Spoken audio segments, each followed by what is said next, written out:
আসসালামু আলাইকুম। হঠাৎ করে একটি চিঠি রাজনৈতিক মহল থেকে শুরু করে সাধারণ মানুষের মাঝে ব্যাপক আলোচনার সৃষ্টি করেছে, কৌতূহলের সৃষ্টি করেছে। সেটি হচ্ছে সাবেক প্রধানমন্ত্রী শেখ হাসিনার বোন শেখ রেহানার মেয়ে টিউলিপ সিদ্দিকী একটি চিঠি দিয়েছেন প্রধান উপদেষ্টাকে।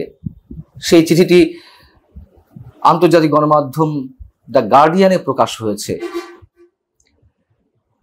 এই চিঠি নিয়ে বেশ কিছু প্রশ্ন উঠতে পারে, আমি প্রশ্নগুলো সম্পর্কে পরে আসছি।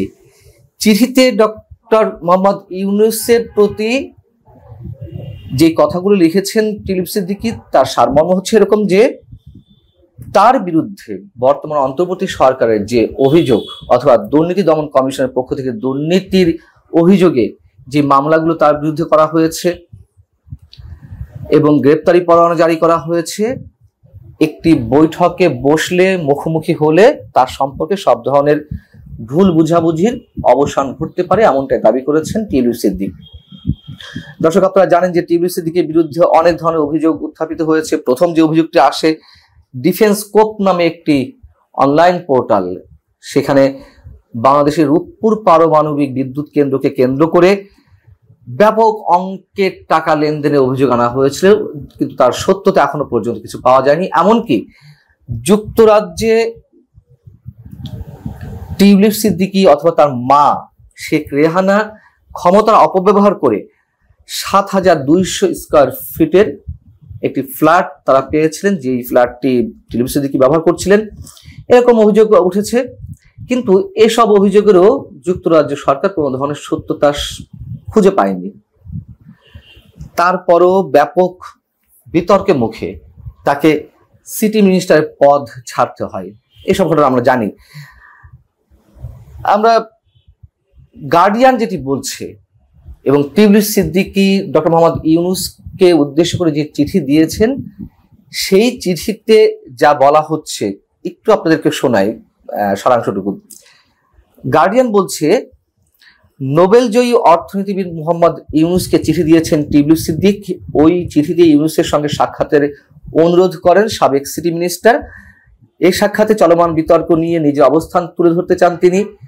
টিউলিপ চিঠিতে লিখছেন, তিনি আশা করেন যে সম্ভাব্য বৈঠক ঢাকার দুর্নীতি দমন কমিটির দ্বারা সৃষ্ট ভুল বুঝাবুঝি দূর করতে সাহায্য করবে। এছাড়া আমার মায়ের বোন শেখ হাসিনার সঙ্গে আমার সম্পর্কের বিষয়টিও তুলে ধরতে চাই। টিউলিপ সিদ্দিকী বলছেন, আমি দুদকের কাছে বিষয়টি স্পষ্ট করার চেষ্টা করেছি, কিন্তু তারা লন্ডনে আমার আইনজীবীদের সঙ্গে যোগাযোগ করতে অস্বীকৃতি জানিয়েছে। স্পষ্টতই ঢাকার একটি এলোমেলো ঠিকানায় চিঠিপত্র পাঠানো হচ্ছে, অর্থাৎ যেই সব ঠিকানায় চিঠিপত্র দেওয়া হচ্ছে টিউলিপ সিদ্দিকীকে উদ্দেশ্য করে, সেগুলোর কোনো ভিত্তি নেই, তেমনটাই তিনি উল্লেখ করছেন। এবং এই ফ্যান্টাসি কাল্পনিক তদন্তের প্রতিটি পদক্ষেপ গণমাধ্যমকে জানানো হয়, তবুও আমার আইনি দলের সঙ্গে যোগাযোগ করা হয় না। টিউলিপ সিদ্দিকী এসব দাবি করছেন এবং তিনি এও দাবি করছেন যে তার খালার প্রতিপক্ষরা তাকে লক্ষ্য করে উদ্দেশ্য প্রণোদিতভাবে রাজনৈতিক অপপ্রচার চালাচ্ছে। দ্য গার্ডিয়ান বলছে যে যুক্তরাজ্য সরকারের সাবেক সিটি মিনিস্টার বলছেন যে তিনি গ্রেপ্তারি পরোয়ানা সম্পর্কে কিছুই জানেন না, এমনকি তাকে বাংলাদেশে নিতে হলে যুক্তরাজ্য সরকার উপযুক্ত প্রমাণ দিতে হবে যুক্তরাজ্য সরকারের কাছে। এখন যেই প্রশ্নগুলোর কথা বলছিলাম, প্রশ্ন হচ্ছে, এমন একটি চিঠি টিউলিপ সিদ্দিক কেন ডক্টর মোহাম্মদ ইউনূসকে শুধু শুধু দিতে যাবেন?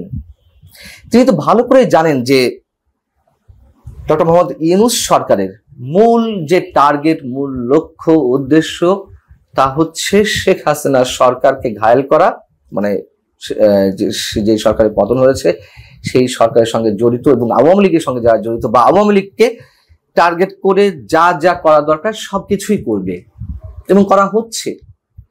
সেখানে টিউলিপ সিদ্দিক কেন বোকার মতন এমন একটি চিঠি দিতে যাবেন? এবং এ ধরনের একটি বৈঠকে বসলেই যে সব সমস্যার সমাধান হয়ে যাবে, এটি টিউলিপ সিদ্দিককে কিভাবে আশা করতে পারেন? অথবা তার আগেও বা টিউলিপ সিদ্দিক কিসের ভিত্তিতে আশা করছেন যে ডক্টর মোহাম্মদ ইউনূস তার সঙ্গে বৈঠকে বসবেন? যেটি বলছিলাম যে তার তো জানার কথা শেখ হাসিনা পরিবার বা আওয়ামী লীগের বিরুদ্ধে যাবতীয় যা করার সবকিছুই করছে এবং করবে এই সরকার। এবং আরো বড় যে প্রশ্ন, এই চিঠিটি কেন দ্য গার্ডিয়ানের মতো পত্রিকায় প্রকাশ হতে যাবে বা প্রকাশ হলো? আর সবশেষ যে প্রশ্ন সেটি হচ্ছে,